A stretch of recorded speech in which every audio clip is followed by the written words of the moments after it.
बहुत बड़े अज्ञानी हो तुम। कदाचित ये भी ज्ञात नहीं है तुम्हें कि लौ कवच तो योद्धा को कुछ ही अस्त्रों से रक्षा करने में सक्षम होता।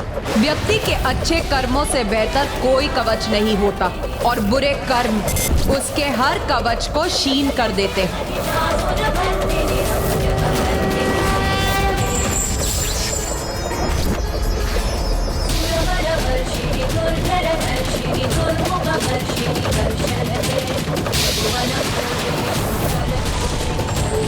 किंतु स्वर्ण आभूषण मंगल और शक्ति के प्रतीक, और ये शक्ति तब तक स्थिर रहती है जब तक स्वर्ण के प्रति कोई मोह या लोभ न जागृत हो। क्योंकि मंगल और शक्ति का सुदृढ़ कवच जिसके पास भी होता है उसे किसी भी अन्य कवच की आवश्यकता नहीं होती। लाल वस्त्रों का ये सौंदर्य धारण कर तुम ये कह रही हो कि तुम्हें किसी कवच की आवश्यकता नहीं। किंतु तुम भूल रही हो नारी कि युद्ध भूमि में लाल वस्त्र पहनकर नहीं आया जाता। वस्त्र तो यहाँ लाल होते हैं शत्रुओं के लहू से।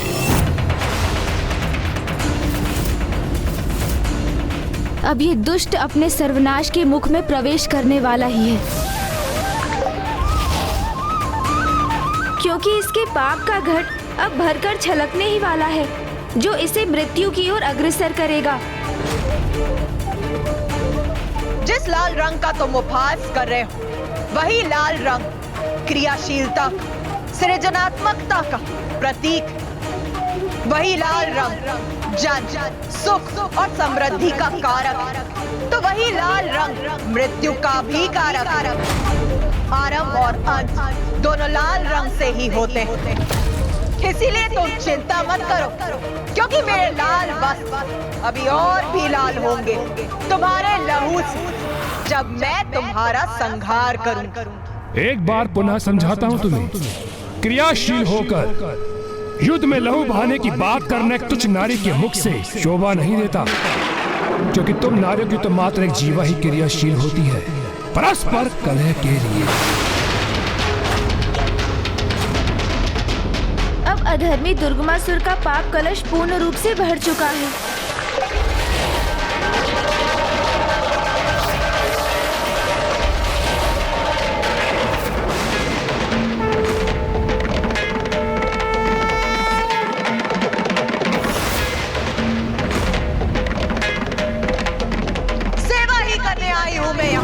धर्म और नियति की सेवा, तुम जैसे पापी का नाश कर।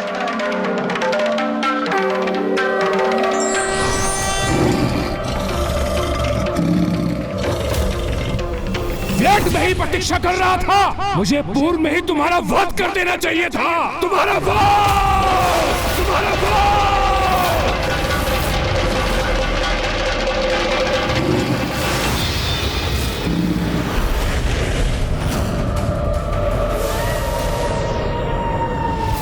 ये कैसा शेष स्वरूप दिखाई दे रहा है इस दुष्ट दुर्गमासुर का।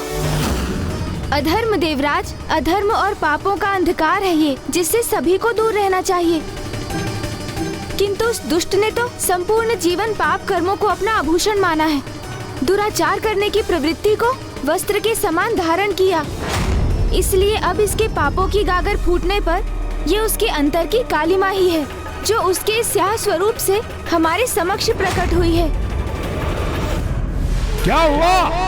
प्रतीत होता है मेरे वास्तविक शक्तिशाली स्वरूप के दर्शन पाकर स्तब्ध रह गई ना। चलो साहस जुटाओ, युद्ध करो मुझसे, मुझे परास्त करो। और यदि ऐसा करने में असमर्थ हो तो जाओ, लौट जाओ अपनी दुर्बल देव सेना को साथ लेकर, जो युद्ध करने के स्थान पर तुम्हारे पीछे एकमात्र मूक दर्शक बन के खड़े हैं।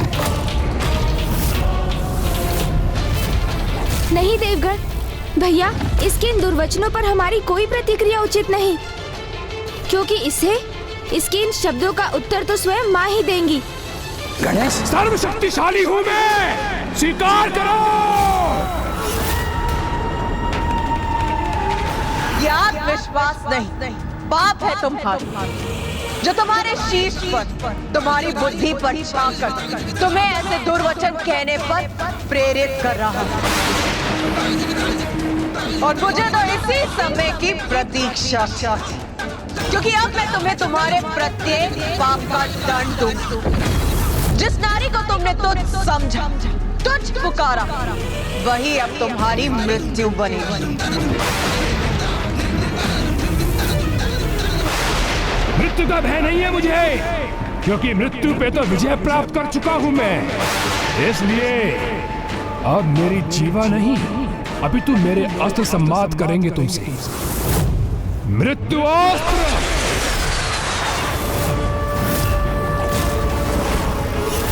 लो मेरे इस प्रहार को संभालो।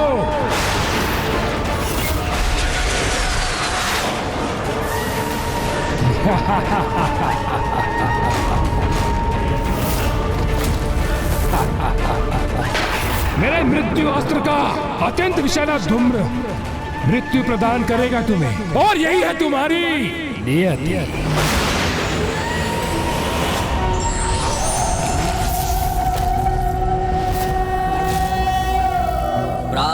महाविद्या माता धूमावती कलिकया जापमाला जयंती मध्याह्ने प्रौढ़रूपा विकसित वदना चारुनेत्रा निशायां संध्यायां तृप्तरूपा गलित कुचयुगा मुंडमालां वहन्ति स देवी देवदेवी त्रिभुवन जननी कालोकपातु युष्मा।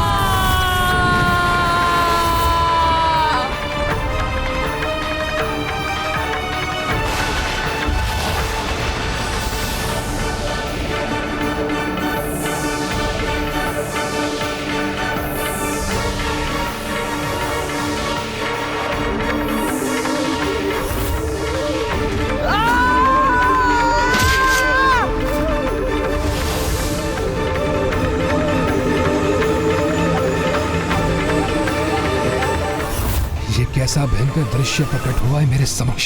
ये सत्य नहीं हो सकता।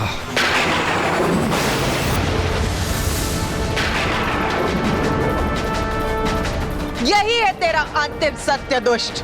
तेरे मृत्यु अस्त्र के धूम्र में ही दिखाई दे गई ना तुझे अपनी मृत्यु। नहीं, ये मेरी मृत्यु नहीं, कोई माया है तुम्हारी, जिससे तुम मेरा मनोबल तोड़कर युद्ध में पराजित होने के स्थान पर तुम मुझे ही मेरे मन में पराजित करने का प्रयास कर रही हो। किंतु मैं ऐसा कदापि नहीं होने दूंगा। मेरे आसुरी अस्त्र तुम पर विफल हुए तो क्या हुआ, किंतु अपने दैविक अस्त्र का प्रयोग कर तुम्हारा संहार अवश्य करूंगा।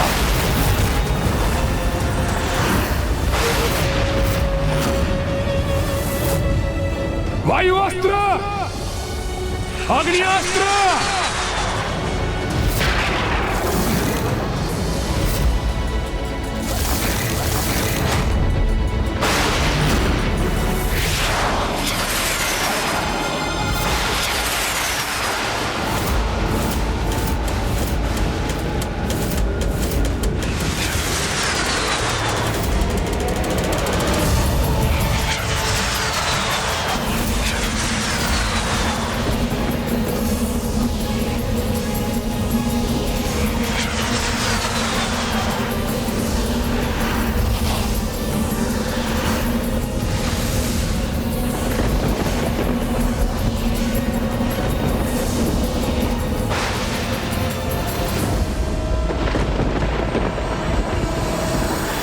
सभी देवी देवी कवच से सुरक्षित हैं, किंतु इन देवास्त्रों की संहारक ऊर्जा तो हमारे लिए और संपूर्ण सृष्टि के लिए भी संहारक सिद्ध हो सकती थी।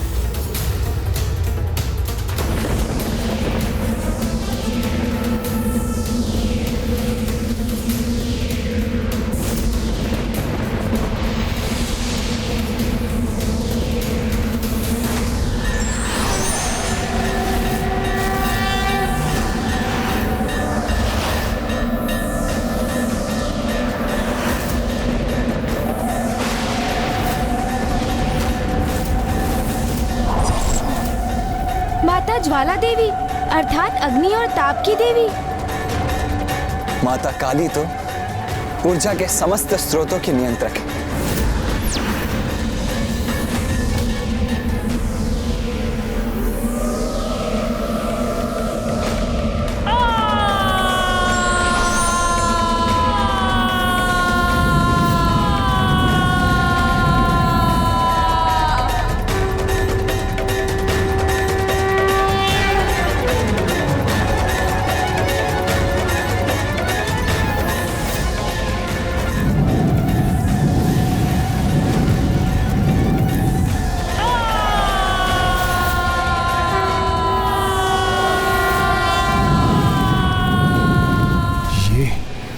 ये क्या हो रहा है? ये देवियां मेरे दैविक अस्त्रों के प्रभाव को कैसे नष्ट कर सकती हैं?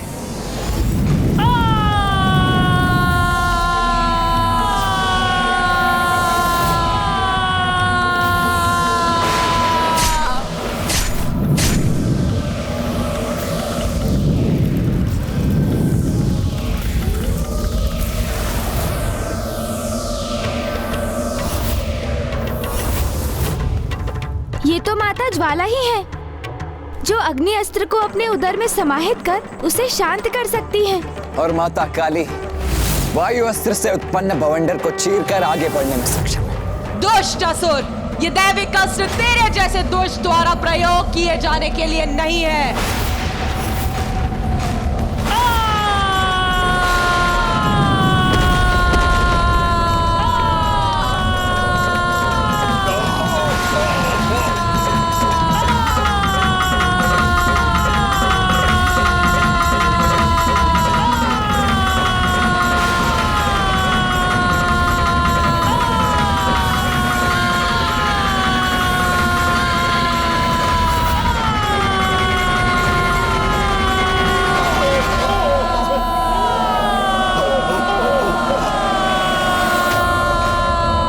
मेरी असुरी ढाल मेरा कवच बनकर मेरी रक्षा करेगी।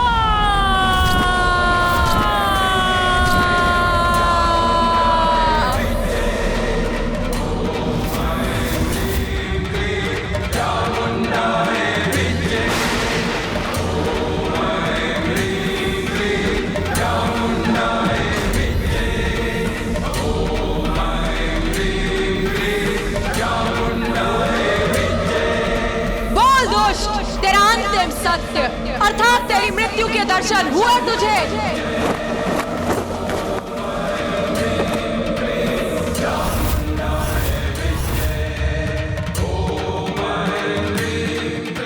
ये थी वायु की वास्तविक शक्ति। अब देख ज्वाला की शक्ति क्या करती है तेरे साथ।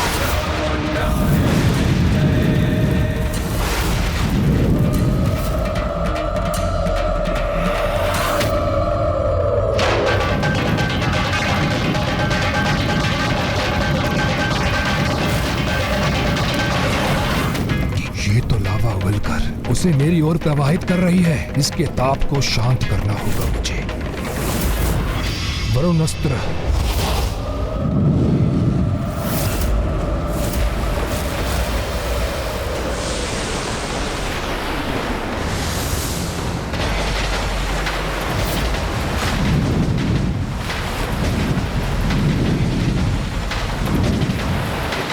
माता से युद्ध करने के लिए वो अधर्मी दुर्गमासुर वैदिक अस्त्रों का प्रयोग कर रहा है।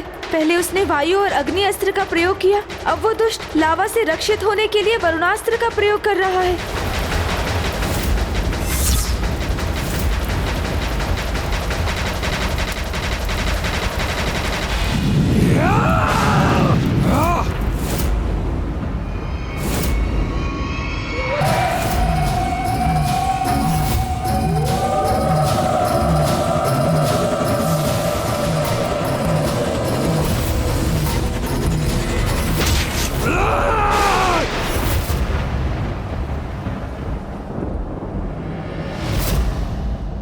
पुनः मुझे वो दृश्य क्यों दिखाई दिया? पहचान अपनी मृत्यु को मूर्ख, जो तेरे अंतिम सत्य के रूप में तेरी ओर बढ़ रही है।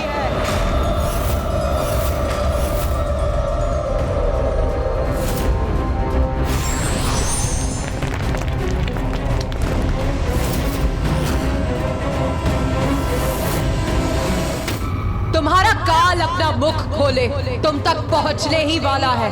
इसका आभास हुआ तुम्हें दुर्गमासुर? नहीं, असंभव है मेरी मृत्यु। मैं अजय था, अजय हूँ और अजय रहूंगा। दुर्गमासुर हूँ मैं, दुर्गमासुर, दुर्गमासुर।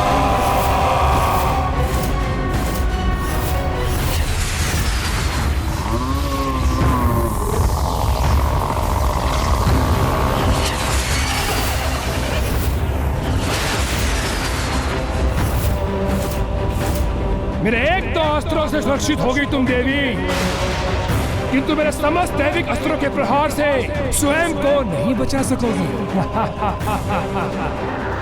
तामसिक माता के 94 करोड़ अनुष्ठान का ही प्रतिफल है मेरे ये वैदिक अस्त्र, जो अब इस तुच्छ नारी के संहार में सहायक सिद्ध होंगे।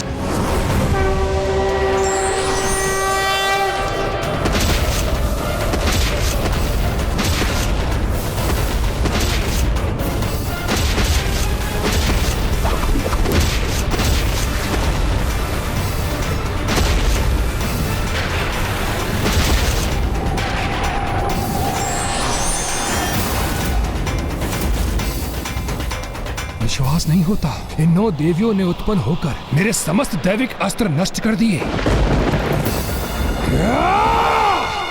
तुम्हारा वध तो मैं अवश्य करूंगा, अपने दैविक अस्त्रों से नहीं तो अपने असुरी अस्त्रों से तुम्हारा वध अवश्य करूंगा मैं देवी, अवश्य करूंगा।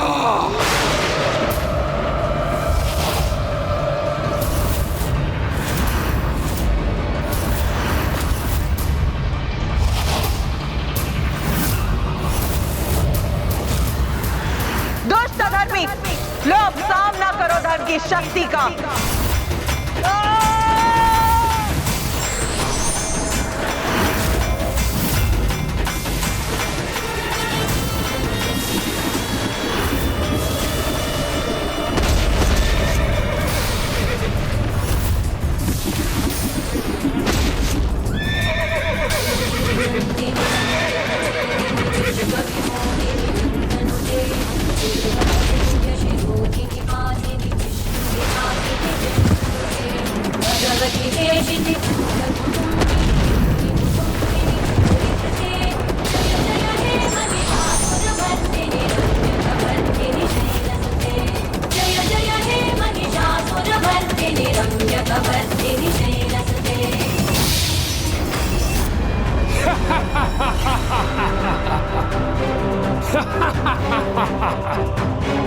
अजय हूं मैं, ये देवी एक तुच्छ नारी मेरा वध कदापि नहीं कर सकती।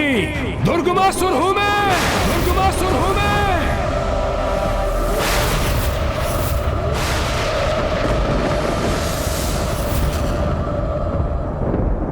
ये क्या? मेरा शीश मेरे तन से विलग होकर नीचे गिरा हुआ है। क्या दुष्ट, अपनी मृत्यु दिखाई दी तुम्हें?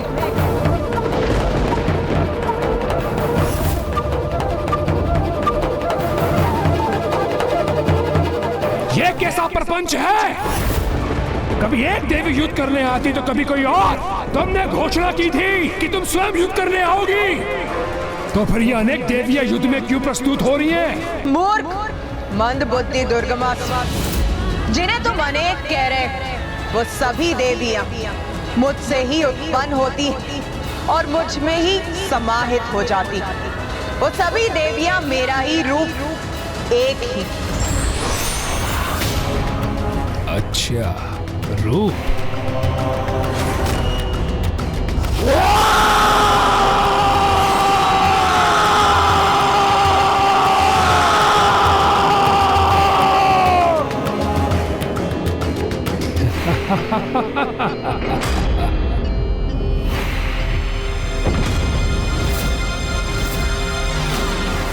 मंद बुद्धि मैं नहीं, अपितु तुम हो देवी, जिसे यह भ्रम है कि तुम दुर्गमासुर की मृत्यु बनोगी। स्मरण करो मैंने क्या कहा था, दुर्गमासुर की मृत्यु दुर्गम ही नहीं अपितु असंभव भी है।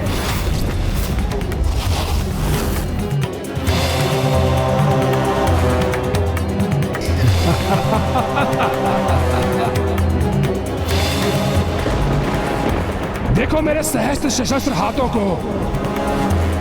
जिस अनुष्ठान का सुझाव मुझे तुम्हारी एक सहयोगिनी से प्राप्त हुआ है, उसी से प्राप्त किए मैंने सहस्त्र हाथ। अब मैं देखता हूं मेरे प्रहार का सामना कैसे करोगी तुम। ये दुष्ट तो अभी भी समर्पण करने के लिए तैयार नहीं है। नहीं भैया, इस पर तो इसके दंभ का ही प्रभाव छाया है, जिसने इसकी बुद्धि को भ्रमित कर इसे वास्तविकता देखने और समझने में अक्षम कर दिया है।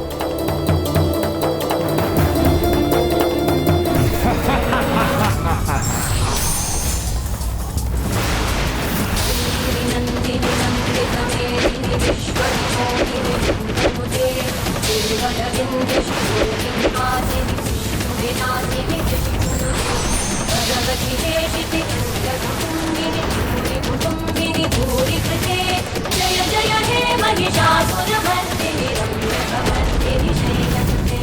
जय जय हे महिषासुरमर्दिनी रम्यकवर्दिनी शैलसुते।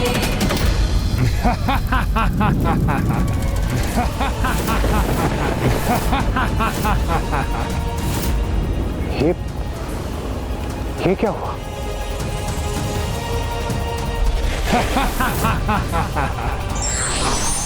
तुम कोई भी रूप धारण कर लो, मेरे अंगों को क्षति नहीं पहुंचा पाओगी। तुम्हारा कोई भी छल युक्त वार सफल नहीं होगा मुझ पर, नहीं होगा। ये क्या? माता के किसी भी बाण का प्रभाव इस दुर्गमासुर पर क्यों नहीं हुआ? ये कैसे हुआ? कैसे संभव है ये? इससे तो मैं भी अचंभित हूँ। ये कैसे संभव हुआ? देखा देवी, देखा मेरी अजय शक्ति का प्रदर्शन। स्वयं को देवी आदिशक्ति पुकारने वाली। ये तो उचित है कि तुम्हारे प्रत्यक्षदर्शी तुम्हारे साथ है। जो तुम्हारा विनाश देख उसकी गाथा गाएंगे, संसार को बताएंगे कि वो तुम्हें पूजने की भूल करते थे, क्योंकि तुम कोई महाशक्ति नहीं, अभी तो एक मात्र तुच्छ नारी हो। मैं दुर्गमासुर, ब्रह्मांड के सारे देवी देवताओं को पराजित करने वाला दुर्गमासुर, तुमसे भी कहीं अधिक शक्तिशाली हूं मैं। महाशक्तिशाली, महाज्ञानी, महापराक्रमी दुर्गमासुर हूं मैं।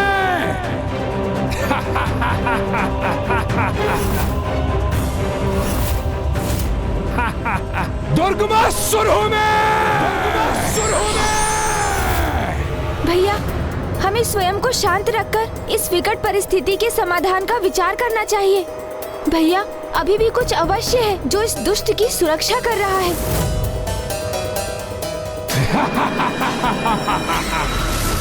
इसका ललाट, मेरी दिव्य दृष्टि से मुझे इसके ललाट पर वैसा ही तेज दिखाई दे रहा है जैसा तेज गायत्री माता के प्रभाव से दुष्ट अरुणासुर के ललाट पर भी था।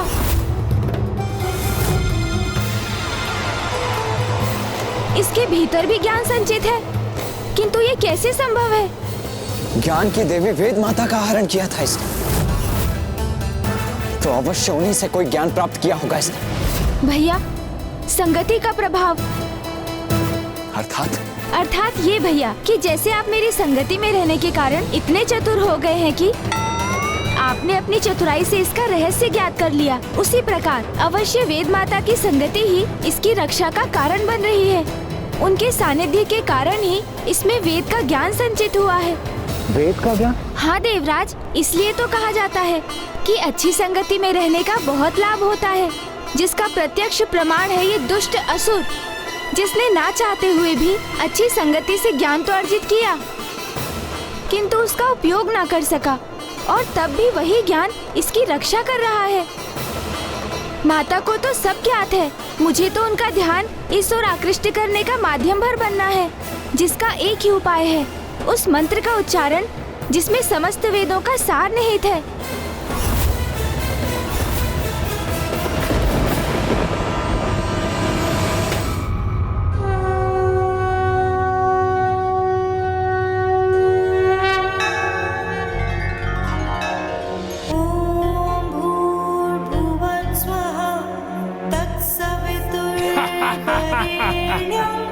भर्गो देवस्य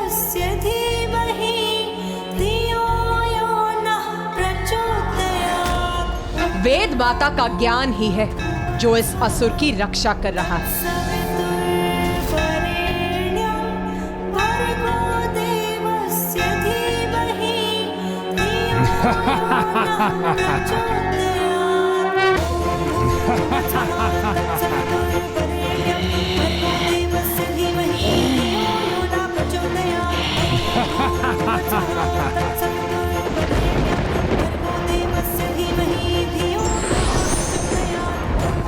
ओह, एक और अस्त्र।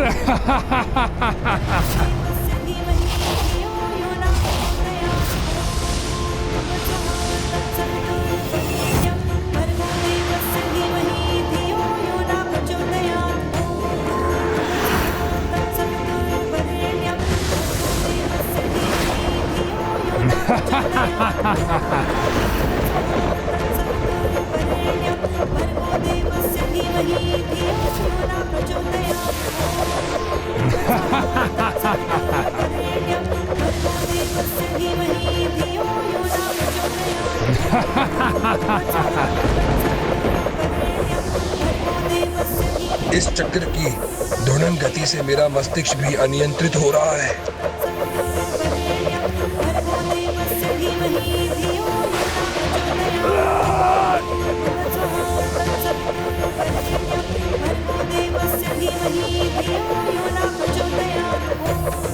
ये कैसी पीड़ा का आभास हो रहा है मुझे। अपार कष्ट हो रहा है मुझे, जैसे मेरा शीश विस्फोट होने जा रहा है।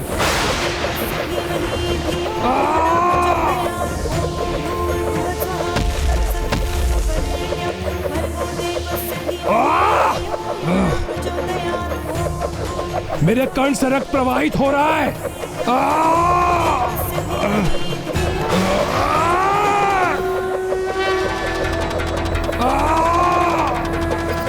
ये क्या? इस पापी दुर्गमासुर के शीश से ये उजला प्रकाश कैसे प्रकट हो रहा है? यही वो ज्ञान है देवराज, जो इसे सुसंगति से दान में प्राप्त हुआ था। चारों वेदों का ज्ञान।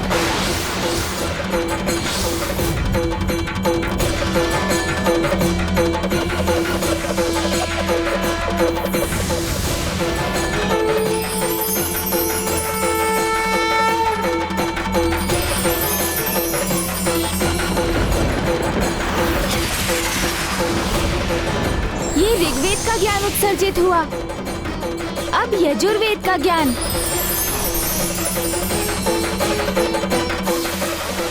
तत्पश्चात सामवेद का ज्ञान और अब अंततः अथर्ववेद का ज्ञान भी उत्सर्जित हो गया उसके मस्तिष्क से।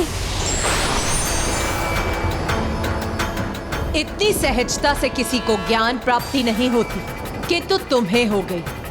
बलपूर्वक तुमने जिनका हरण किया, वेद की उन्हीं देवी की संगति से तुम्हें इस धर्म के ज्ञान को पाने का सौभाग्य मिला। किंतु तुम्हारे भीतर की बुराई ने तुम्हारे ज्ञान को कभी बढ़ने नहीं दिया, किंतु धर्म के इस ज्ञान ने फिर भी तुम्हारा साथ दिया और कवच बनकर सदा तुम्हारी रक्षा की। यह है उचित ज्ञान का महत्व, जो तुम जैसे मूर्ख अधर्मी कभी नहीं समझ सकते। किंतु अब तुम्हारा ये कवच तुमसे छिन चुका है, इसलिए अब तुम अपने सर्वनाश के लिए तैयार हो जाओ दुष्ट दुर्गमासुर।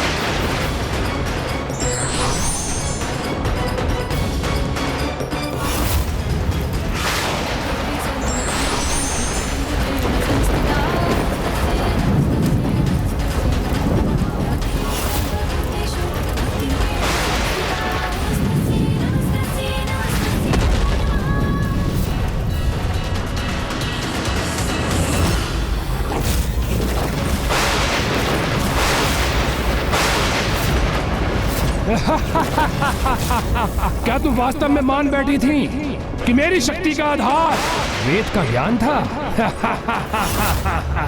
नहीं देवी नहीं, अपने अनुष्ठान से शक्ति प्राप्त की है मैंने। 94 करोड़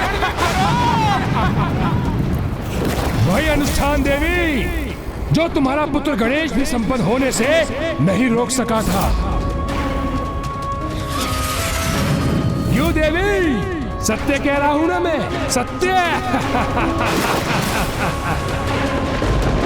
अपना विवश करूंगा मैं तामसिक माता को, और जो आज खोया है उसे पुनः प्राप्त करूंगा मैं।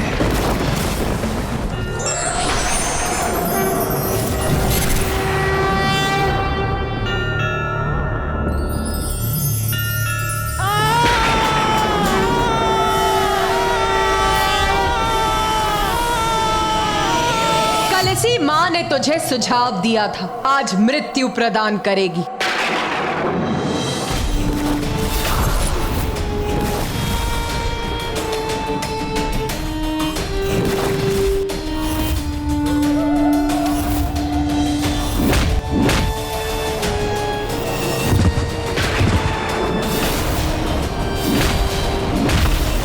बोल बोल, कैसा अनुष्ठान दोष? माता, अजय हूँ माता मैं। आपके कहने पर 94 करोड़ बार अनुष्ठान किया था मैंने।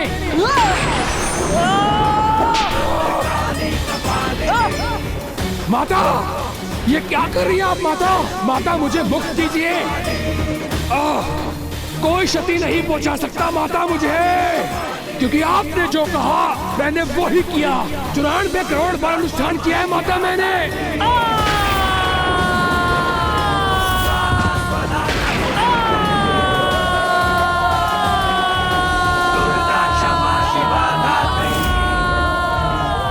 ये क्या कर रही हैं आप माता? आप मेरी आराध्य हैं और मैं आपका परम भक्त। इसके पश्चात भी आप मुझे प्रताड़ित कर रही हैं माता।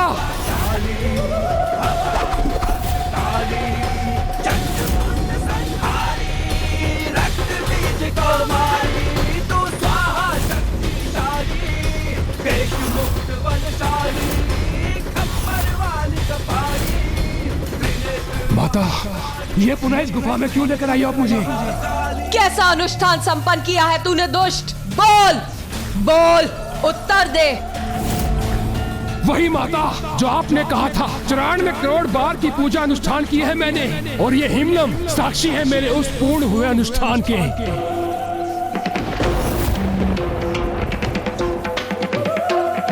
नहीं, ये नहीं हो सकता। ये हिमलम शेष कैसे रह गया? मैंने तो पूर्ण रूप से अनुष्ठान किया था। हाँ दुष्ट, चल अब वहां चल जहां तेरी नियति तेरी प्रतीक्षा कर रही है। चल। कैसा अनुष्ठान पूर्ण किया था तूने दुष्ट? 94 करोड़ बार पूर्ण नहीं कर सका था तू, और तुझे तेरे अनुष्ठान अपूर्ण रहने का कारण ज्ञात है।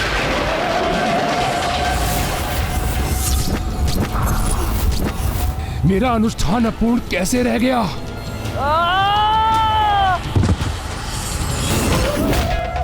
क्योंकि तू ये भूल गया था मूर्ख कि किसी भी पूजा में सर्वप्रथम पूज्य गणेश जी की पूजा अनिवार्य है। सर्वप्रथम पूज्य गणेश जी की पूजा अनिवार्य है, तभी वो पूजा सफल होती है। किसी भी शुभ कार्य के प्रारंभ से पूर्व की जाने वाली पूजा में सर्वप्रथम विघ्नहर्ता गणेश की अनिवार्य अनिवार्य होगी। जो कार्य प्रथम पूज्य गणेश की अर्चना से प्रारंभ होगा वो अवश्य पूर्ण होगा। किंतु तूने तो उनका स्मरण भी नहीं किया मूर्ख। और नागों की प्रार्थना सुन, वो तुझसे नागों की रक्षा के लिए तेरी पूजा के लिए विघ्नकर्ता बने और तेरा अनुष्ठान असफल किया।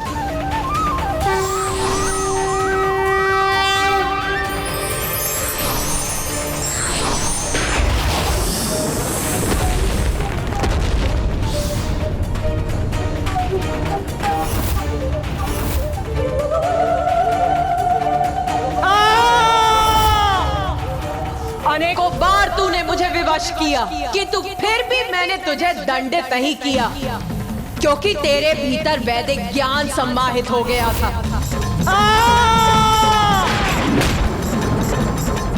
और इसीलिए आज तक देवी आदि शक्ति ने मुझे इसकी अनुमति नहीं दी थी कि तू अब तेरे पापों की गागर भरकर फट चुकी है। इसीलिए अब तुझे ये दर्शाने के लिए कि अत्याचार कितना भयंकर हो सकता है, कोई रोक नहीं है मुझ पे।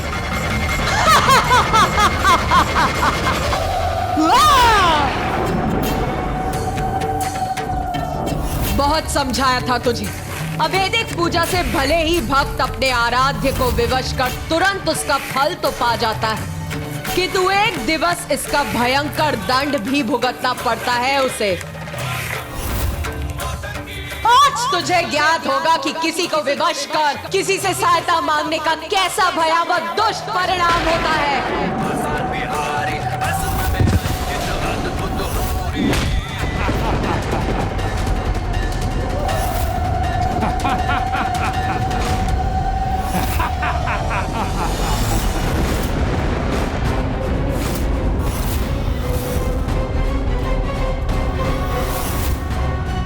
भय करो मूर्ख अधर्मी, उद्दंडता भरी हंसी मत हंसो। क्यों अपने अंत को और कष्टदायी बना रहे हो तुम? ये मेरा कष्टदायी अंत नहीं, ये तो तुम्हारी देवी की सफलता रूपी कष्ट से भरी पराजय है। क्योंकि ये देवी कोई क्षति नहीं पहुंचा सकती मुझे। क्यों देवी, तुम्हें यह भी ज्ञात नहीं कि मेरा वध करने में सर्वथा असमर्थ रहोगी तुम? यदि इतनी ही शीघ्र अपने अंत के लिए तत्पर हो रहे हो तो तैयार हो जाओ पापी, तुम्हारा अंत निकट भी है और सुनिश्चित। नहीं, सुनिश्चित है तो बस यही कि मेरा वध कोई नहीं कर सकता, कोई नहीं, क्योंकि यहाँ कोई नहीं जिसने वर्षों तक अपनी पलकें न झपकाई हो।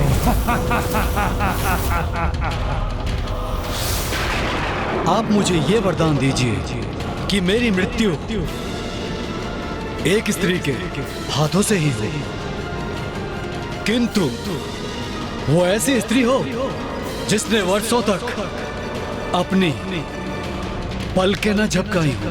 जैसी तुम्हारी इच्छा वत्स, तथास्तु तथास्तु।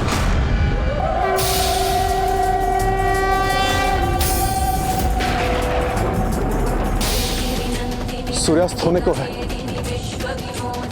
अब इस दुष्ट का वध करने हेतु बहुत ही कम समय शेष है माता के पास। यदि ये आज भी शेष रह गया तो ज्ञात नहीं कि कल ये कौन सा नवीन संकट प्रकट करेगा। कदाचित पुनः अवैदिक पूजा कर तामसिक माता को विवश करेगा ही। इसे इसका अवसर ना ही प्राप्त हो तो उचित है।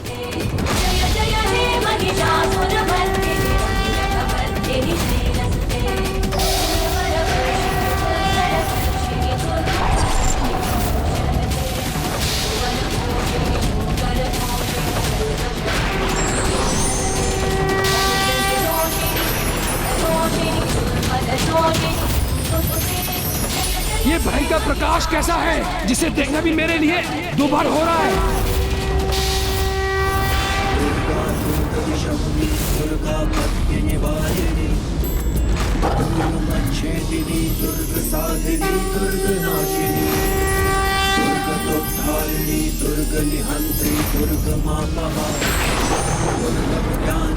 दुर्ग दैत्य लोक दवानना।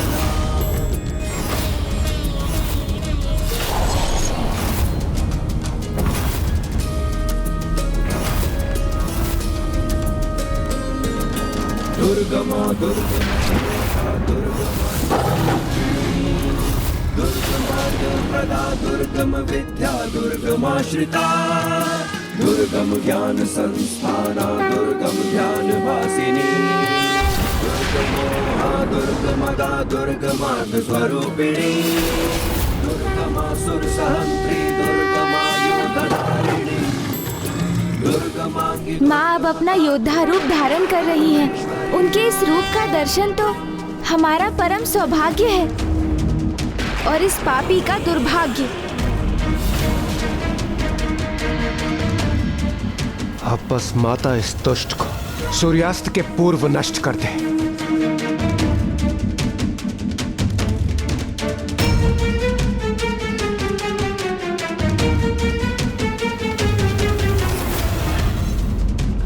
कुछ क्षण और व्यर्थ करने में सफल हो गया और मैं पुनः सुरक्षित हो जाऊंगा।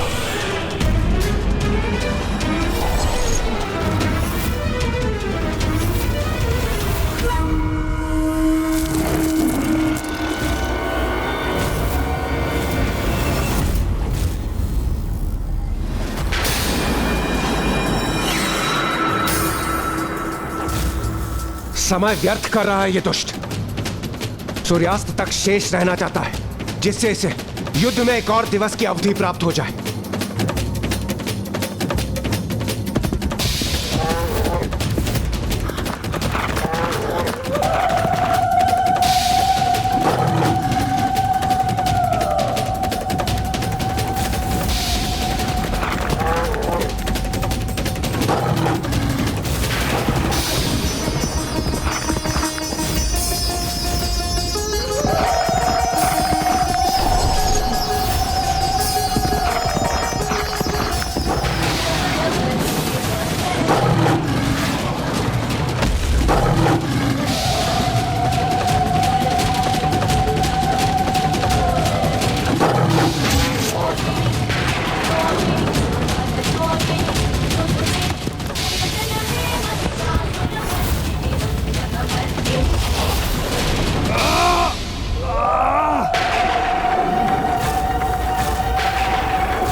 बोल दुष्ट, अब दिखाई दी तुझे तेरी मृत्यु।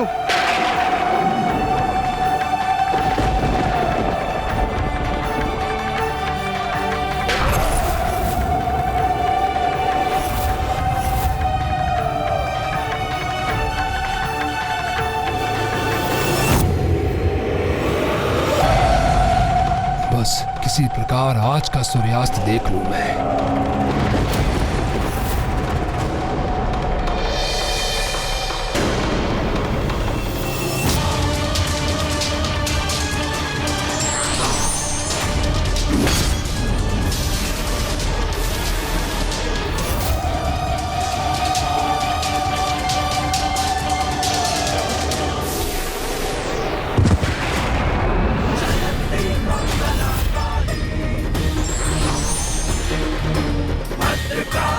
बहुत इच्छा थी ना तेरी एक नारी द्वारा अपना अंत करवाने की, जिसने वर्षों तक अपनी पलकें न झपकाई हो। तो लो देख, देख, मैं विशालाक्षी अनंत काल तक बिना अपनी पलकें झपकाए रही, क्योंकि मैं दीर्घ अवधि अपलक अपने स्वामी महादेव का काशी लौटने की प्रतीक्षा कर रही थी। और आज तेरा काल बनकर तेरे समक्ष खड़ी।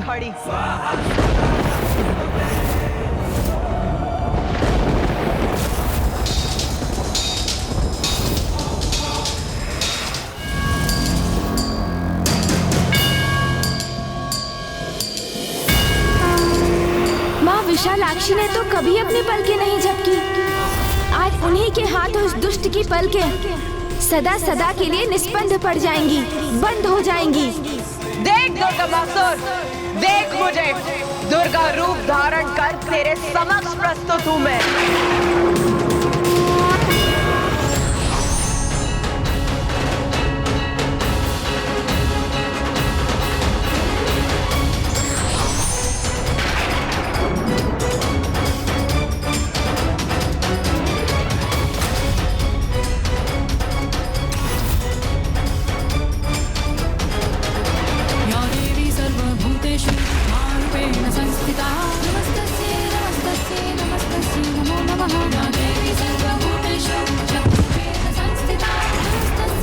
अपने अधूरे अनुष्ठान से प्राप्त शक्ति का बहुत अहंकार है ना तुझे, तो दिखाओ वो शक्ति। साहस शेष है तो युद्ध कर मुझसे। कुछ ही क्षण शेष रह जाऊं तो सूर्यास्त हो जाएगा।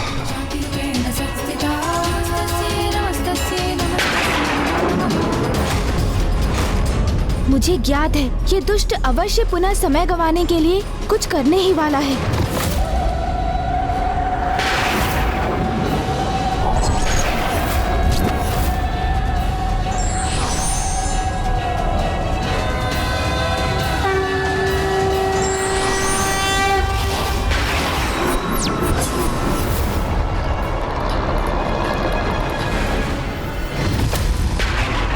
मेरी पूजा अवश्य पूर्ण न हुई हो, किंतु देवी आदिशक्ति को पराजित करने की मेरी इच्छा अवश्य पूर्ण होगी।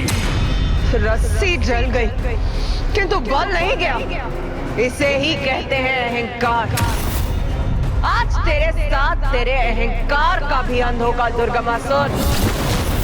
लो, मेरे सहस्त्र हाथों से सहस्त्र अस्त्रों से प्रहार होने का सामना करो।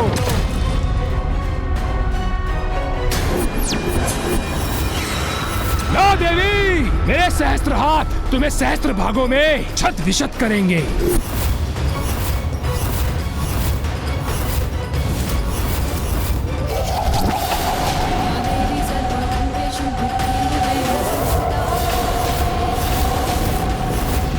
ये सहस्त्रों आकृतियां कहां से उत्पन्न हुई? ये क्या माया है?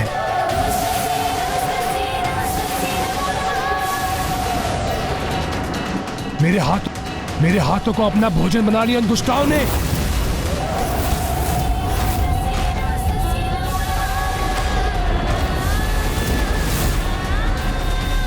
और मेरे अस्त्र मुझ पर ही आ गिरे हैं। अब अपनी पराजय स्वीकार करेगा ये दुष्ट।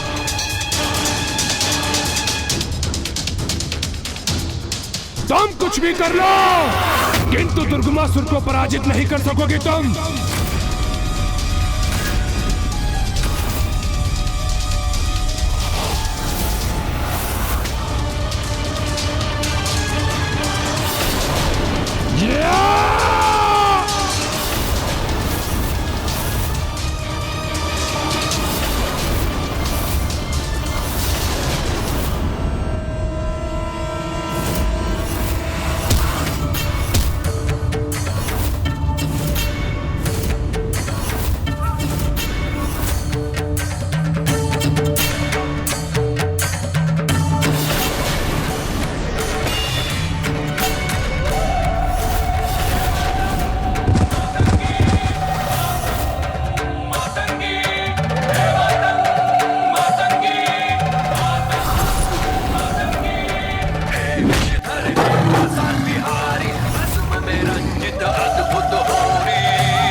कैसी ये हो रही।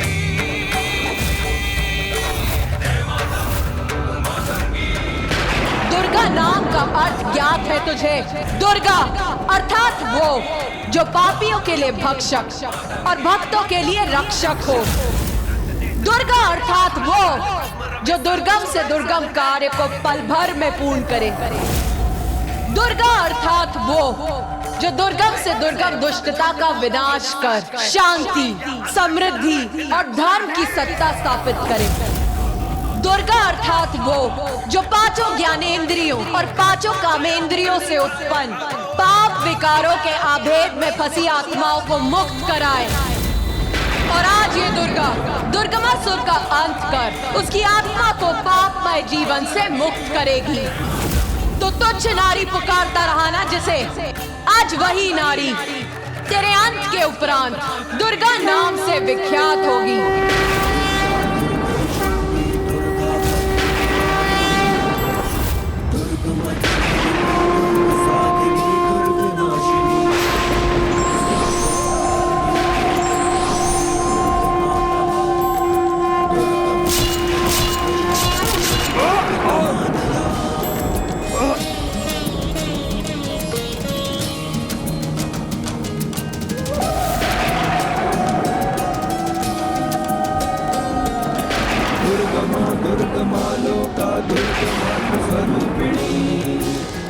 मार्ग प्रदा दुर्गम विद्या दुर्गमाश्रिता। दुर्गम ज्ञान संस्थाना दुर्गम ध्यान वासिनी। दुर्गमोहा दुर्गमदा दुर्गमार्ग स्वरूपिणी। देवी की घोषणा के अनुसार उनका ये रूप देवी दुर्गा के नाम से विख्यात होगा। वो देवी दुर्गा जो किसी भी दुर्गम कार्य को सुगम कर दे। जय मां दुर्गा, जय जय जय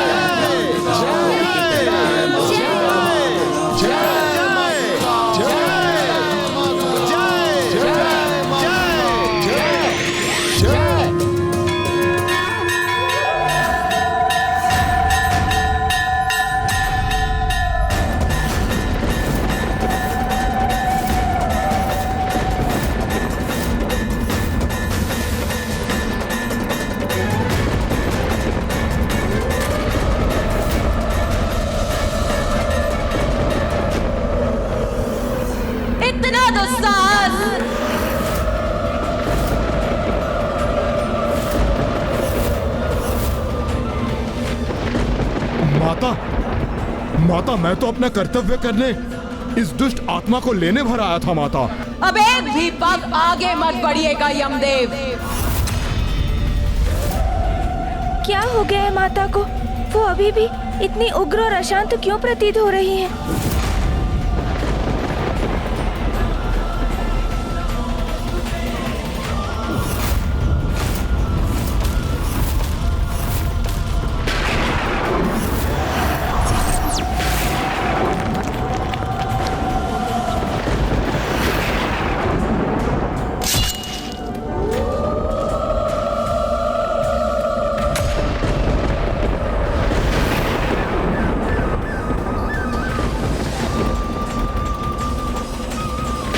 माँ का क्रोध तो बढ़ता ही जा रहा है।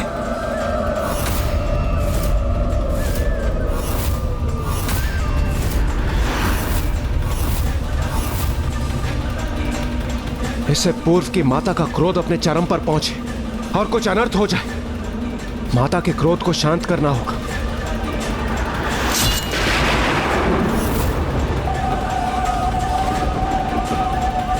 माता, शांत हो जाइए माता, हमारी प्रार्थना सुन लीजिए, अपने क्रोध को शांत कीजिए माता। अब तो ये दुष्ट आपके पैरों तले है, विनाश हो चुका है उसका, इसलिए अपना क्रोध शांत कीजिए माता।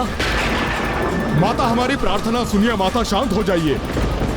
इस समय माँ माता आदिशक्ति अथवा माता विशालाक्षी के रूप में नहीं, माँ दुर्गा के रूप में है। दुर्गम संकट से रक्षा करने वाली माँ दुर्गा को तो उन्हीं के नाम के उच्चारण से शांत किया जा सकता है।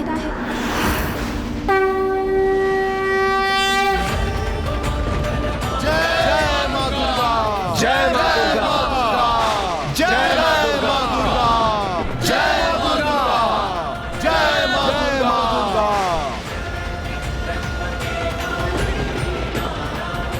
नहीं यमदेव, आपने देखा नहीं ये पूर्व में कितने बड़े बड़े वचन बोल रहा था, किंतु अब कैसे पूर्ण रूप से शांत है।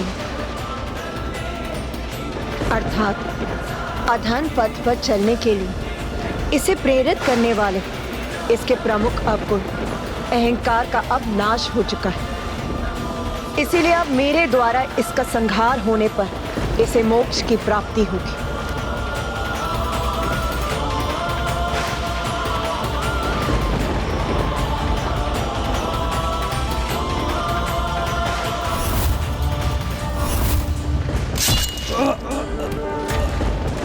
जय माँ दुर्गा।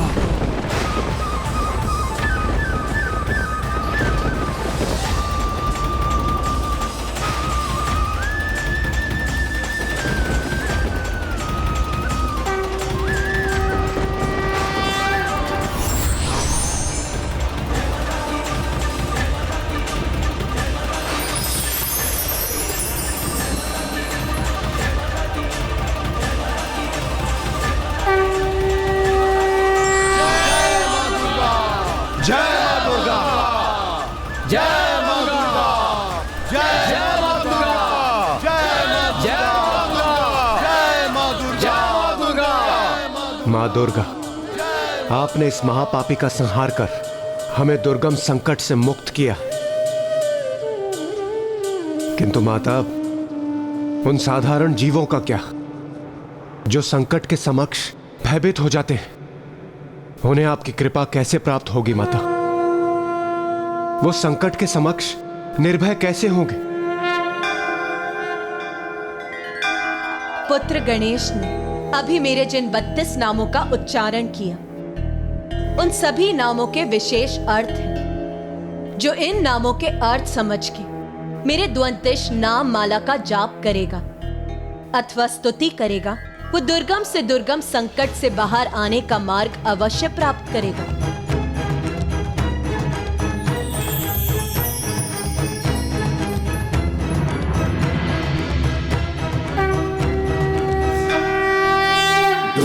दुर्गति शमनी दुर्गा पत्ति निवारिणी दुर्गमच्छेदिनी दुर्ग साधिनी दुर्ग नाशिनी दुर्गतोद्धारिणी दुर्ग निहंत्री दुर्ग मापहा दुर्गम ज्ञानदा दुर्ग दैत्य लोक दवानला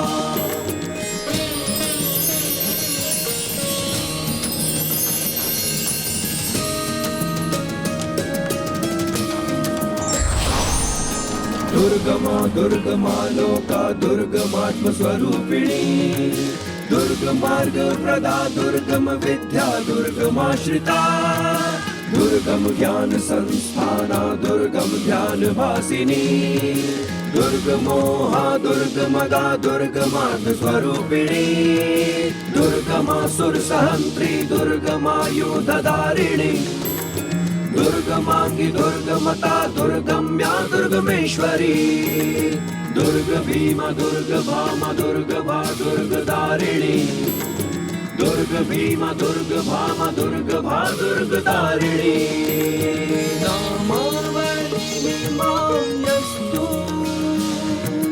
दुर्गाया मम मानवः अहेय सर्वभयाना मुक्तो भविष्यति न संशयः या देवी सर्वभूतेषु शक्तिरूपेण अब मेरा ये दुर्गा स्वरूप काशी में स्थित होगा। मैं वहीं निवास करूंगी और भक्तों पर आने वाले महासंकटों से उन्हें मुक्त करूंगी। देवी दुर्गा मर्दानी, देवी दुर्गा, आज आपने दुर्गमासुर का वध कर पुनः प्रमाणित कर दिया कि जगत जननी अपने संतानों की हित के लिए सदैव सजग रहती है। आपकी प्रत्येक लीला संसार के कल्याण के लिए ही होती है। काशी में अनेकों वर्षों तक बिना पल के झपकाए आपने मेरी प्रतीक्षा की, विशालाक्षी बनी। यदि आप ऐसा न करती तो दुर्गमासुर का वध दुर्गम हो जाता। किंतु प्रिय, अब आपकी संतानें पुनः सुरक्षित हैं, इसलिए अब आपके कैलाश लौटने का समय आ गया है।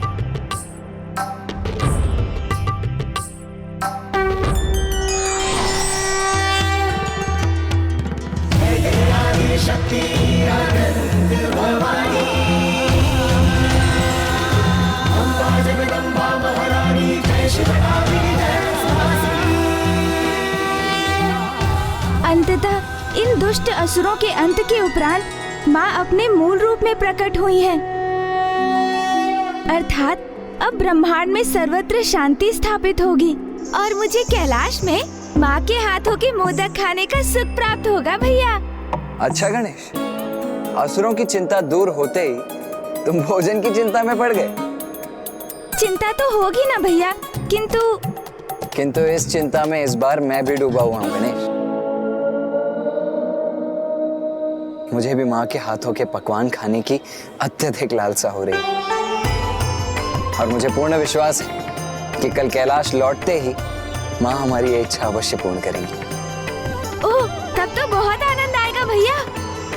और वैसे भी गणेश, कल तो माता का जन्म दिवस भी है। कल चैत्र शुक्ल पक्ष की नवमी और मृगशीरा नक्षत्र है। इसी तिथि की मध्य रात्रि में ही तो माँ ने जन्म लिया था।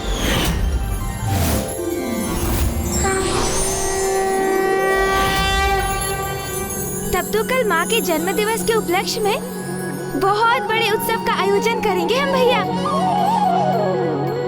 भैया, अब तो मेरी इच्छा हो रही है कि हम भोर होने से पूर्व ही कैलाश पहुँच जाएं।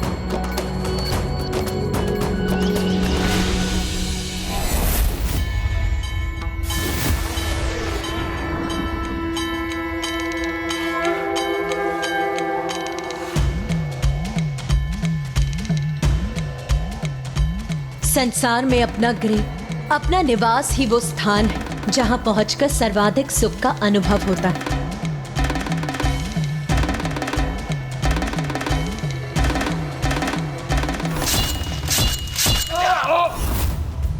उस असुर के वध के समय माँ के मुख पर जितना क्रोध था, अब यहाँ कैलाश लौटकर उतनी ही आनंदित प्रतीत हो रही है वो। हाँ गणेश, और जब हम उन्हें उनके जन्म दिवस की बधाई देंगे तब तो और भी प्रसन्न हो उठेंगी माँ। किंतु भैया, आपसे पूर्व बधाई मैं दूंगा उन्हें। नहीं नहीं गणेश, बधाई माँ को तुमसे पूर्व तो मैं ही दूंगा।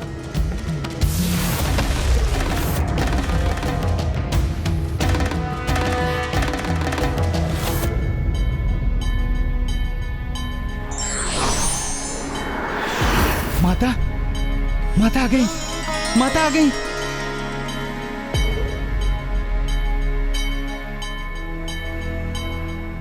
माँ, मुझे कुछ अत्यंत विशेष बात करनी है आपसे।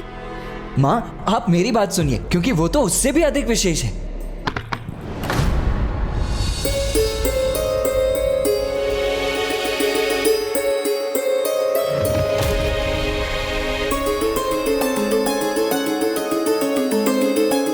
माँ क्या पुनः क्रोधित हो रही हैं?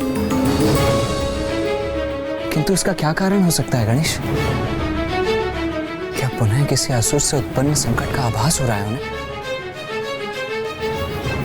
क्या हुआ माँ? वही जो मेरी अनुपस्थिति में यहाँ होता। यहाँ की व्यवस्था कितनी बिगड़ गई।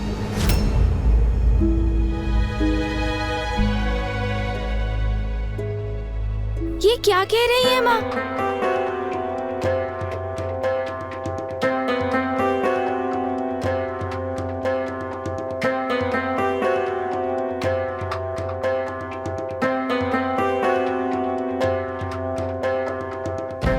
यदि भवन की ऐसी अवस्था है तो स्वामी के ध्यान का स्थल किस दशा में होगा? इतने बड़े युद्ध में इतने शक्तिशाली असुर का वध करने के उपरांत अब अपने योद्धा रूप को त्याग एक कुशल गृहिणी का रूप धारण कर लिया है माता ने। और अब यहाँ की छोटी से छोटी अव्यवस्था भी उन्हें स्वीकार नहीं होगी भैया।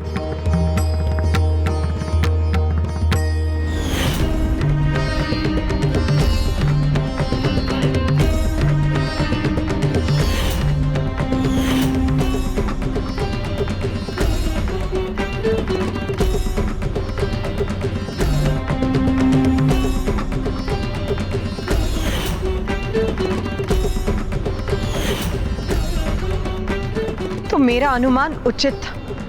यहाँ तो कोई स्वच्छता नहीं, सब कुछ कैसा बिखरा पड़ा है। हाँ, स्वामी अपना ध्यान कैसे करेंगे?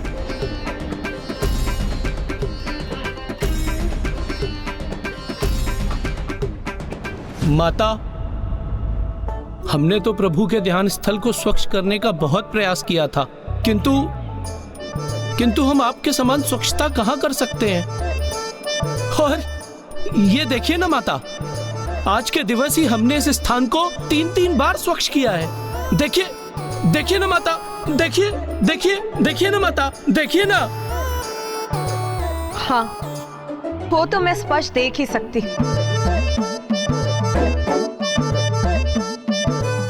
मेरा विश्वास कीजिए माता, हमने आपके आदेश के अनुसार प्रभु के इस ध्यान स्थल को प्रत्येक दिवस एक-एक पहर ध्यान से बुहारा है, तभी तो यहाँ इतनी स्वच्छता है ना, है ना, है ना, है ना, है ना।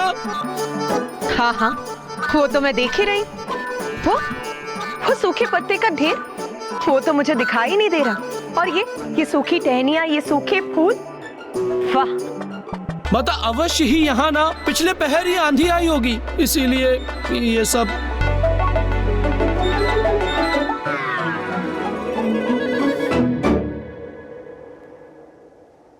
कोई बात नहीं नंदी जी, अब मैं आ गई हूं ना, अब मैं सब संभाल लूं।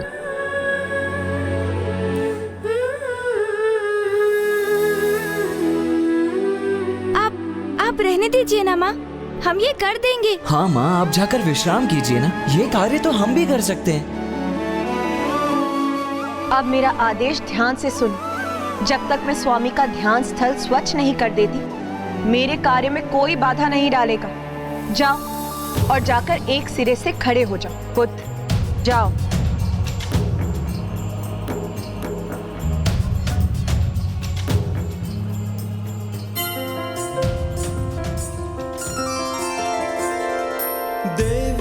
जिसने चंड मुंड दानव संहारे, नारी बन के आज स्वयं घर को भी संवारे।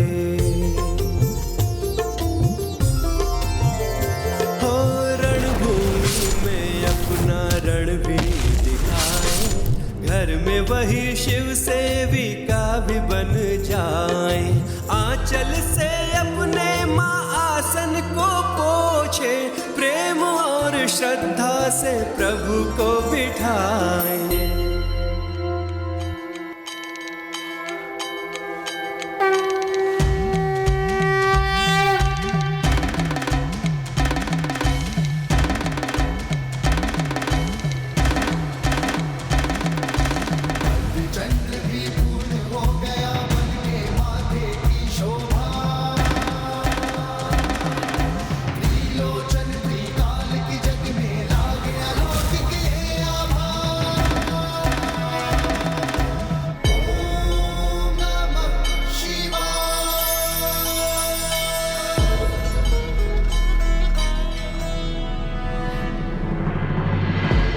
माँ का ये गृहिणी रूप देखकर ये कौन कह सकता है कि ये वही माँ दुर्गा भवानी है जो बड़े बड़े महाअसुरों का संहार करती है, जो कुपित होती है तो दानव दलों पर टूट पड़ती है, रण क्षेत्र में अधर्मियों का नाश कर देती है, तो वहीं दूसरी ओर अपने सौम्य रूप में एक कुशल गृहिणी बनकर परिवार के सभी जनों का ध्यान भी रखती है।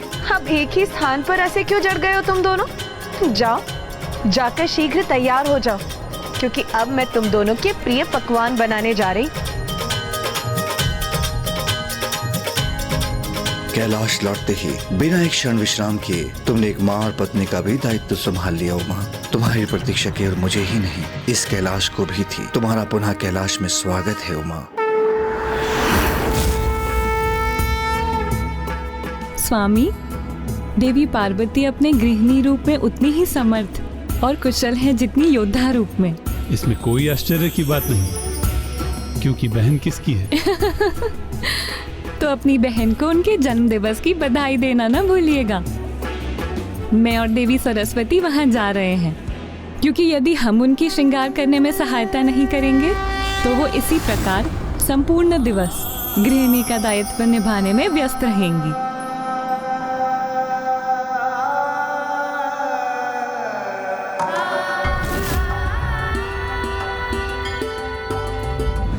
जाने दीजिए ना भैया, मैं छोटा हूँ ना आपसे। हाँ हाँ अनुज गणेश, मैं बड़ा हूँ तो ये अधिकार भी मेरा है। क्या हुआ अनुज गणेश? हाँ, आप बड़े हैं, इसलिए आपका आदेश नहीं टाल सकता मैं। मुझे माँ को सर्वप्रथम बधाई देने की इच्छा तो बहुत थी, किंतु आप ही जाइए भैया। आपका अनुज गणेश पीछे ही रहेगा। ठीक है अनुज गणेश, जाओ। माँ को जाकर सर्वप्रथम तुम ही बधाई दे दो, जाओ।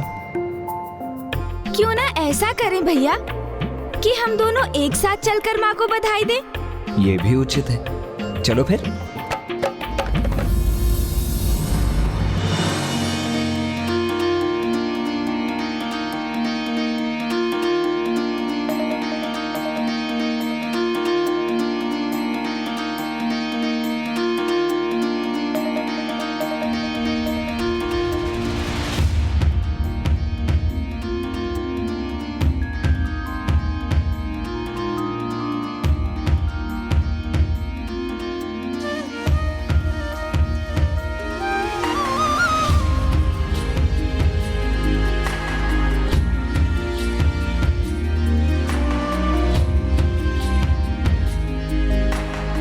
माँ तो यहाँ स्थित होकर भी पिताश्री की सेवा का ही विचार कर रही हैं भैया।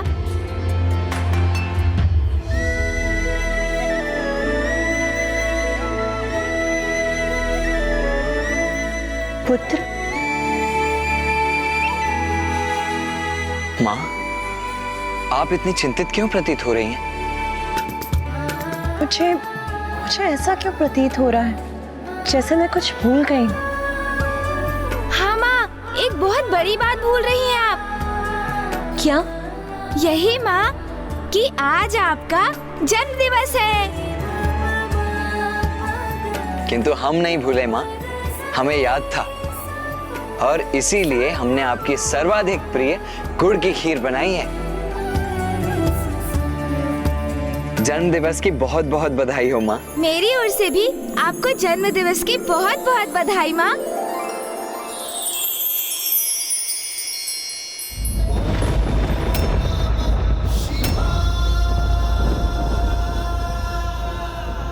माँ का ध्यान फिर कहीं भटक गया।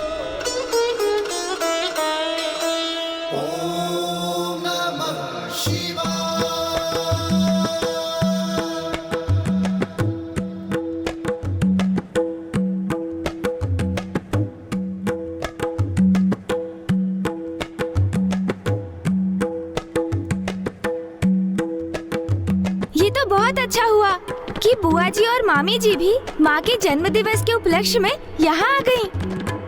अब उनका साथ पाकर माँ अवश्य आनंदित होंगी।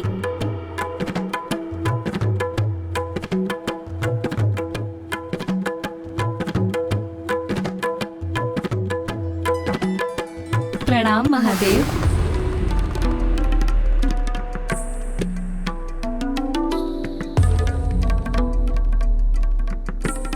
माँ का ध्यान तो पिताश्री में ही लगा रहता है, किंतु बुआ जी माता सरस्वती और मामी जी माता लक्ष्मी भी माँ को बधाई देने की पूर्व पिताश्री को प्रणाम करने चली गईं। जबकि वो तो अभी भी ध्यानस्थ है। अर्थात माताएं भी पिताश्री को ही अधिक महत्व दे रही हैं।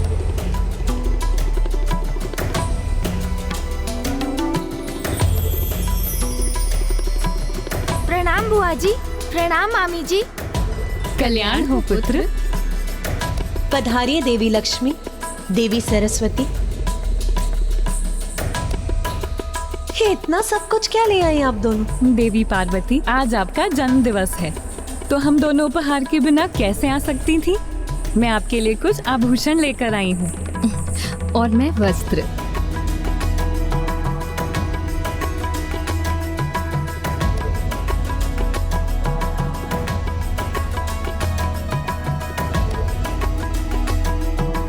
आपके इन उपहारों के लिए आपको कोटि कोटि धन्यवाद।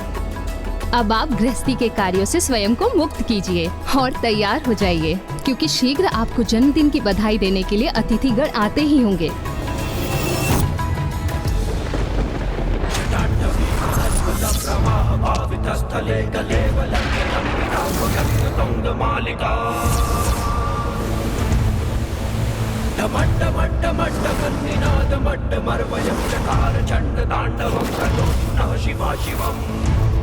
इसलिए आज आपका श्रृंगार हम दोनों करेंगी। किंतु माँ, उसके पूर्व खीर का तो स्वाद ले लीजिए। ये तो आपको अत्यंत प्रिय है ना?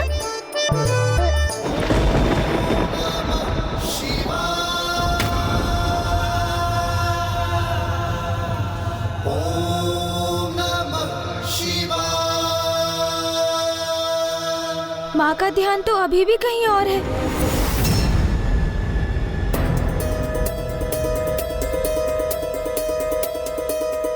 ये क्या? माँ अचानक इतनी विचलित होकर क्यों चली गई?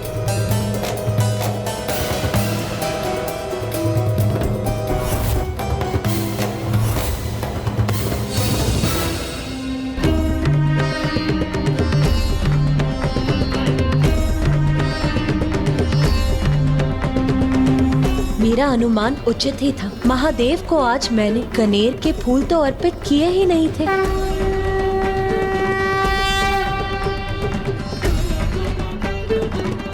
कनेर के ये पुष्प स्वीकार कीजिए स्वामी।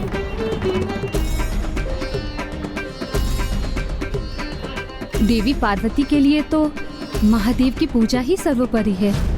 उन्हें एक पुष्प समर्पित करना क्या भूल गई वो? ऐसा प्रतीत हो रहा था जैसे स्वयं ही मुरझा गई हूँ।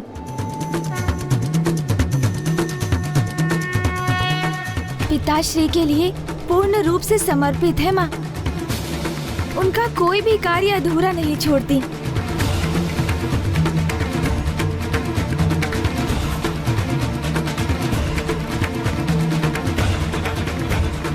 देवी लक्ष्मी, देवी सरस्वती, इस प्रकार अचानक चले जाने के लिए मैं आपसे क्षमा चाहती हूँ। वास्तव में स्वामी को धतूरे, अलसी, चमेली, हरसिंगार, बेल के साथ कनेर के पुष्प भी अति प्रिय है, जो मैं भूल गई थी, इसीलिए अब वहीं उनके निकट रखने गई थी। माँ, खीर।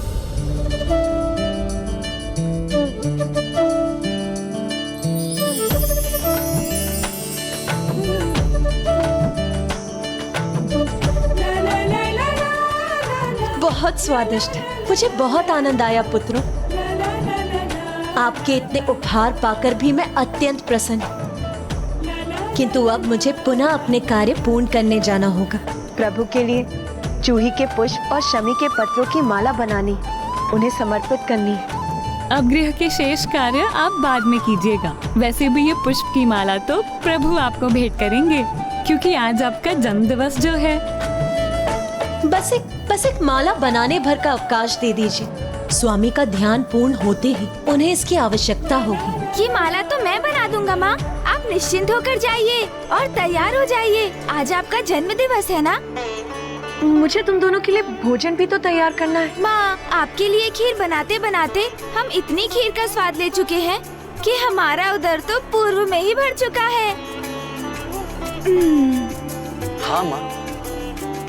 बेलपत्र भी एकत्रित करने हैं मुझे। वो मैं कर दूंगा माँ। हाँ, किंतु परंतु कुछ नहीं, बस आप चलिए चलिए।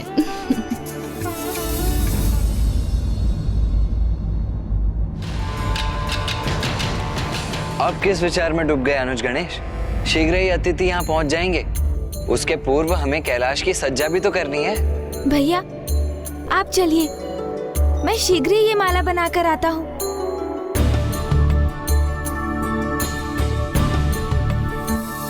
माँ इतनी शक्ति संपन्न होकर भी पिताश्री के प्रति एक छोटी सी भूल सुधारने, उन्हें एक पुष्प देने के लिए इतनी विचलित क्यों हो गई कि बुआ जी और मामी जी को छोड़कर पिताश्री के निकट भागी चली गई। माँ आदि शक्ति है वो, फिर भी पिताश्री को लेकर वो एक साधारण गृहिणी का ही आचरण क्यों करती है?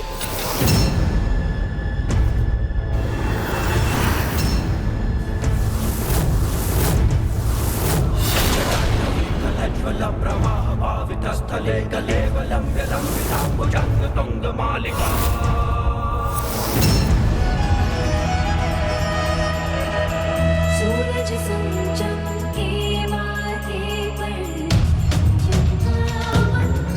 टीका ऐसी शोभा देख के सृष्टि आनंद का रंग फीका। ईशों के जुड़े सजाए, पृथ्वी की सारी उलझाए, तब से कैलाशपति की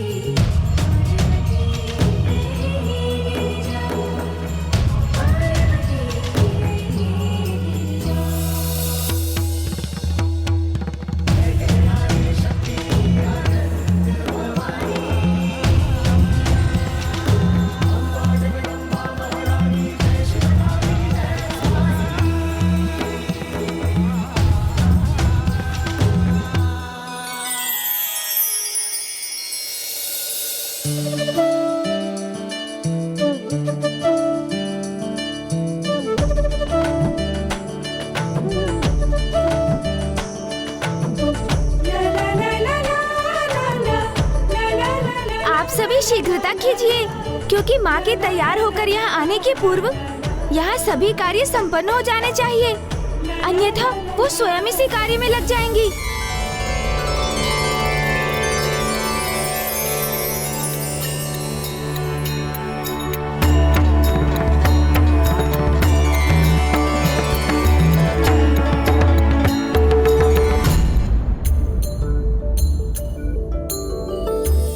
सभी कार्य उचित प्रकार से करो। प्रणाम गणेश जी। ओह नंदी जी, प्रणाम। अरे ये क्या कर रहे हैं नंदी जी, मार्ग दीजिए, मुझे अतिथियों के लिए लड्डू बाहर रखने हैं। अरे अरे नंदी जी, अरे ये आप क्या कर रहे हैं नंदी जी, मुझे विलंब हो जाएगा। अब अतिथि पहुंचते ही होंगे और माँ भी तैयार होकर आती होंगी। अरे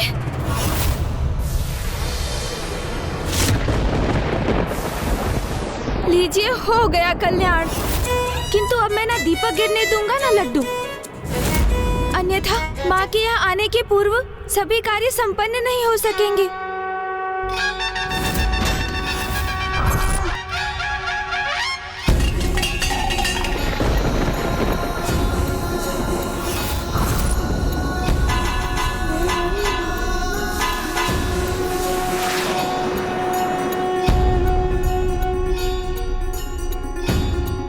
नहीं नंदी जी, आप वहाँ से मत हिलिए, मुझे इन्हें सुरक्षित स्थान पर पहुँचाने दीजिए। माँ के जन्म दिवस पर किसी भी प्रकार की अव्यवस्था नहीं होनी चाहिए। आज माँ के जन्म दिवस के उपलक्ष्य में कई अतिथिगण कैलाश की ओर आते होंगे।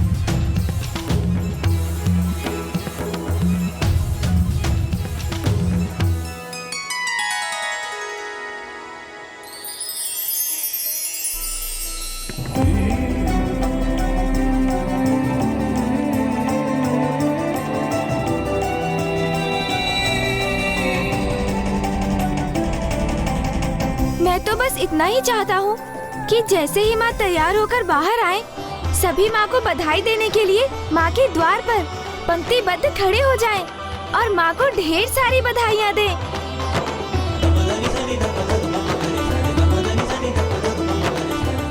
ये क्या, सभी देवगण भी माँ के जन्म दिवस पर भी सर्वप्रथम उन्हें बधाई देने के स्थान पर पिताश्री को ही प्रणाम करने के लिए पंक्ति में करबद्ध होकर खड़े हैं।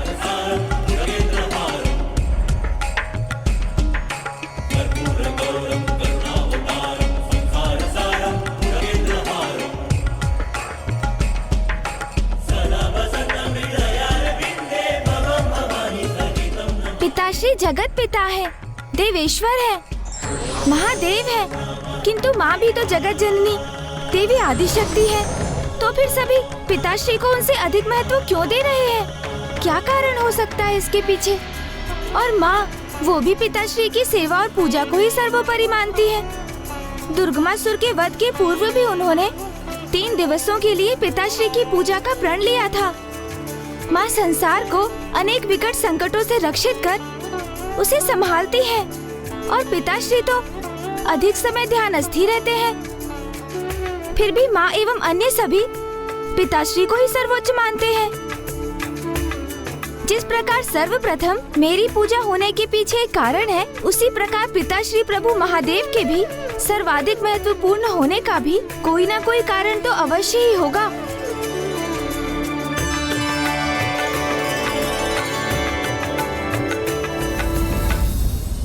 भैया भैया, नहीं नहीं अनुज गणेश, मैं वहीं आ रहा हूँ। देखो अनुज गणेश, चाहे जो भी हो, माँ को पिताश्री की पूजा के लिए ये बेल पत्र तो मैं ही जाकर दूंगा।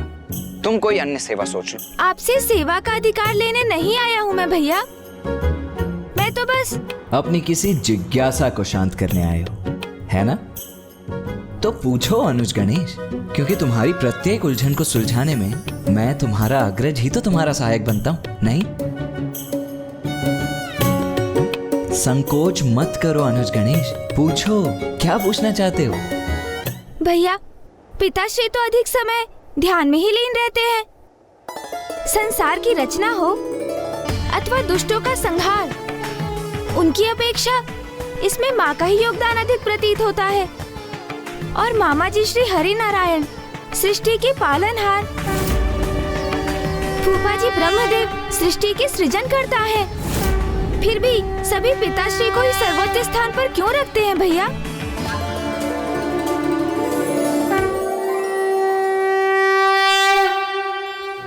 नागेंद्रहाराय त्रिलोचनाय भस्मांग। आज तो बड़ी अभूतपूर्व जिज्ञासा जागृत हुई तुम्हारे भीतर अनुज गणेश, किंतु तुम चिंता मत करो, तुम्हारी ये जिज्ञासा भी मैं शांत करूंगा। अनुज गणेश, पिताश्री एक ही स्थान पर ध्यान में स्थित अवश्य दिखाई प्रतीत होते हैं, किंतु वहीं स्थित रहकर भी संसार के समस्त क्रियाकलापों के संचालक वही हैं। संसार के इस गूढ़ रहस्य को समझने के लिए सर्वप्रथम तुम्हें महाशिव तत्व को समझना होगा अनुज गणेश।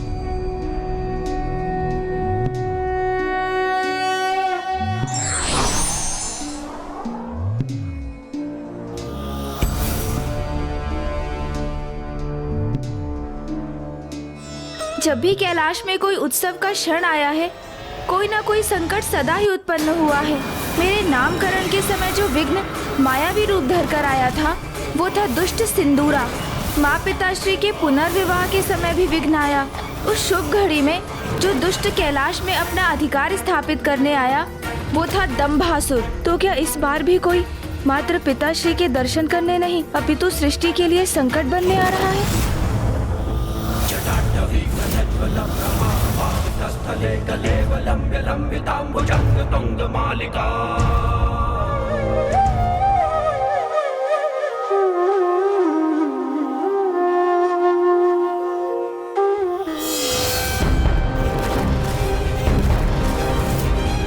वः शर्वो रुद्रः पशुपतिरथो ग्रहसः महा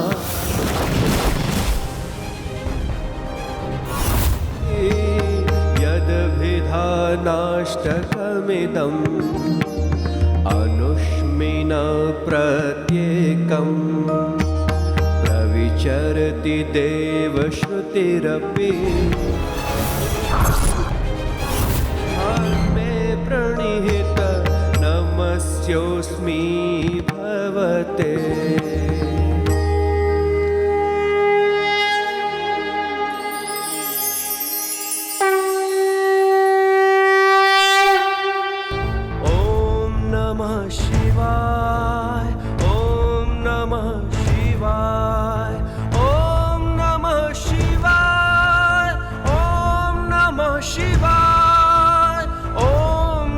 शिवाय ओम नमः शिवाय।